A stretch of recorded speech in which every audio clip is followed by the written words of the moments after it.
Welcome to the new Camtasia Studio. We encourage you to watch and play with this Getting Started project video to learn some of the most important concepts of using the editor. If you want more in-depth tutorials that will walk you through the entire process of recording, editing, and sharing your videos, then please watch the Getting Started tutorials using this link under the Help menu. The editor is divided up into three main areas: the clip bin, the timeline, and the canvas.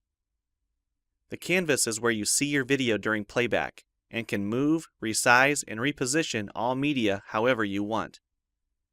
The timeline is where you assemble and edit your video. At the top of the timeline, tick marks represent time in terms of minutes and seconds. When building a video, you'll work in a horizontal manner, beginning from the left and moving sequentially through time toward the right. The tracks are layered on top of each other, so media you add on higher tracks is viewed on top of media on lower tracks in the canvas. For example, this callout is placed on top of the video track on the timeline, and therefore is on top of the screen video on the canvas. If I drag the video track on top of the callout on the timeline, the callout is now hidden behind the video on the canvas. Use the zoom slider to magnify the view of the timeline. This is very helpful when making precise cuts and selections, like removing ums in your audio. New media can be dragged and dropped on an existing track, or a new track is automatically created when media is dropped at this location at the top of the timeline. To change the position of a clip on the timeline, just drag it. To change the duration of a clip, drag the edges in either direction.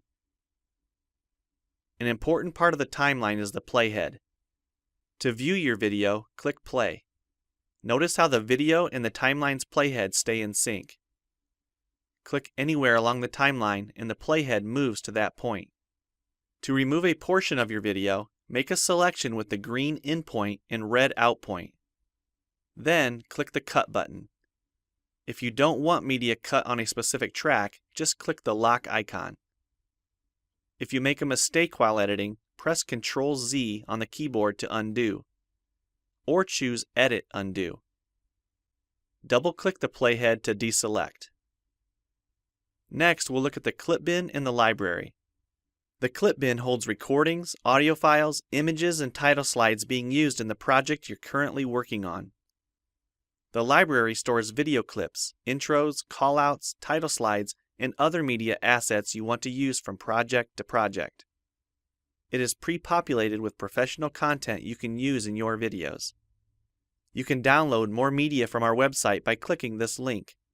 You'll find a lot more music, callouts, and animated titles to use in your projects, and it's all free. Once you find something you like this callout for example, just drag it to a track on the timeline and resize and reposition it as needed. Double-click the callout on the canvas to open the Callouts tab and edit the text, or change any of the text properties like color or size. You can find a number of other callouts to use in your projects by expanding the Shapes menu. You've probably noticed the video zooming in and out at times, for example here when it's zooming into the timeline. To learn more about adding and customizing zoom and pan animations to your video, check out the other Getting Started tutorials on our website. We've talked about some of the tabs already, but be sure to explore the others for adding and editing special effects. If they don't all show up as tabs, click on the More tab to explore others, like the speech-to-text capabilities and captions, and the improved quizzing. Also, transitions can now be dragged directly to the timeline and added on top of clips. So we've shown a few ways you can navigate and edit your video. But how do you get content into your video? To make a new screen recording, click the Record the Screen button. If you already have an audio or video recording you'd like to use, click the Import Media button. When you're done with your video project, you'll need to click the Produce and Share button to create a shareable video. Expand this menu to see a variety of presets. We have a new video player that plays back your MP4 video and includes other interactive features like table of contents, closed captions, quizzes, and even hotspots. These features are available when hosting your video on TechSmithScreencast.com or the video and player on your own web server.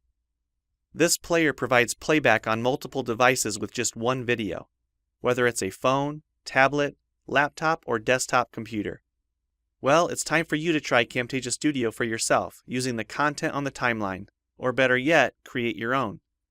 We have lots of free tutorials on our website, and I recommend you begin with the Getting Started series. Also, the help file inside Camtasia Studio tells you how to use each of the Camtasia Studio features and applications.